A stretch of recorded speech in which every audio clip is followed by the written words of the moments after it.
Good day, everybody. And once again, we are back together.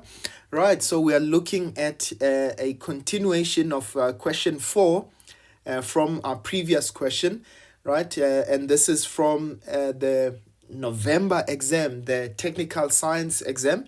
Right, so please, if you haven't subscribed, just make sure you're part of the family. And if you haven't watched the other videos, question 1, 2, and 3, please do help yourself with that. Okay, so let's get right into the question. They say learner participates in an egg and spoon race. After placing an egg of mass 60 grams on the spoon, it falls downwards immediately and hits the ground. Ooh. You know how messy that is going to be. So they say differentiate between the terms energy and power. So remember, when we talk about energy, we're talking about the ability to do work, right? So energy is simply the ability to do work. But when we talk about power, power is the rate at which work is done. So it is energy divided by time. It simply means it's how long it takes us, to convert that energy or to apply that energy, right? So in that case, power is the rate at which work is done. Okay. And the second one says, state the principle of conservation of mechanical energy in words, right? It says in an isolated system, the total mechanical energy is conserved, or you can say a mechanical energy remains the same. All right. Okay, so it continues on to the next side. Okay, so let's go there.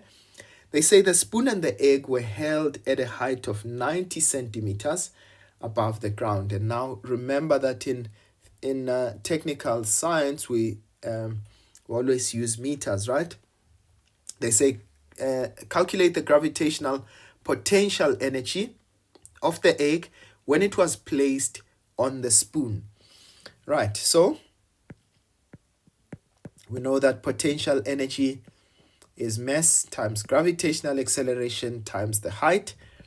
Okay, so the mass of the egg, they said it was 60 grams. Let me just check. Yes, it was 60 grams. Now, please, guys, remember that we're going to have to do some conversions here.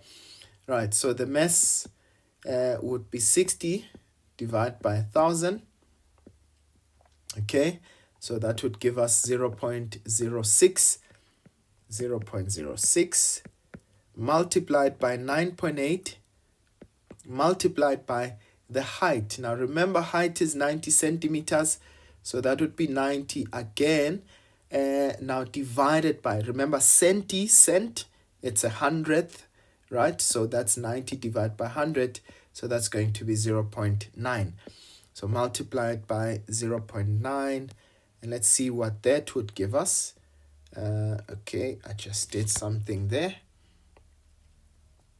Okay, so that's going to be 0.06 times 9.8 multiplied by 0.9. Okay, and I get 0.53. Okay, so that is our gravitational potential energy. And please remember, energy is measured in joules, right? Okay, so let's go to the next portion. So they say to us, we need to calculate the kinetic energy of the egg when it had fallen exactly half the distance towards the ground. Okay, now so I want you guys to note that, remember we said that mechanical energy remains conserved, right? So I know in this case that in terms of the kinetic energy, okay, and the potential energy. So remember, it has lost half of its potential energy, right? Because it's halfway, right? But what does it also mean? It means it has gained, all right? So the kinetic energy plus the potential energy needs to give me exactly the same value as the potential energy that I had at the top. So What that simply means, guys, and I'm going to just say this, 4.2.4 is that the kinetic energy would be a half of 0.53, okay? So 0.5 times 0.53, okay, I get 0.2, well, let's say 0.27. Okay, that's 0.27 joules. And I didn't want to really, go on and on this question, but I want you guys to really think of it. I mean, it's a 1-mark question, but the principle is, remember that mechanical energy would remain the same throughout. So meaning at this point, we've got maximum EP, okay? This is when the spoon was still, or rather the egg was still on the spoon. So you've got maximum EP. But as the egg goes down, that potential energy is being converted to kinetic energy. Now, I've got half of that potential energy there, right? So that means half of that kinetic energy, all right?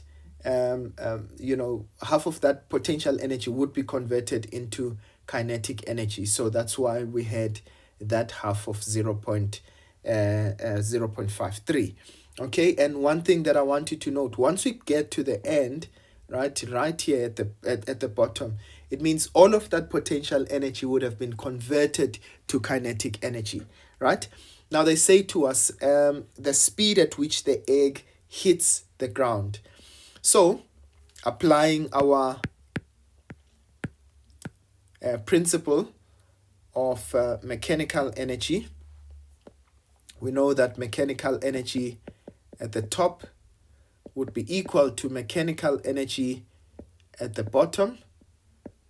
Okay, so we had kinetic energy plus potential energy at the top, which is equal to kinetic energy plus potential energy at the bottom. Now, this is exactly what I was saying, ladies and gents, that at the bottom, all right, let's start with the top. So we had 0 kinetic energy, and our potential energy was 0.53, right? 0.53. But when we got to the bottom, right, all of that kinetic energy, in fact, we've converted everything to kinetic energy, half mv squared. But our potential energy, right, we are right at the bottom, so there's no potential energy. That simply becomes 0. Okay, right, and so what does that give us? So that will be a half the mass, we said our mass, the mass of the spoon, of the egg rather, was 60 grams, right? So we had said that's 0.06 v squared, and this is equal to 0.53, right? So let's calculate that. So 0.53, we're going to divide by a half of 0.06,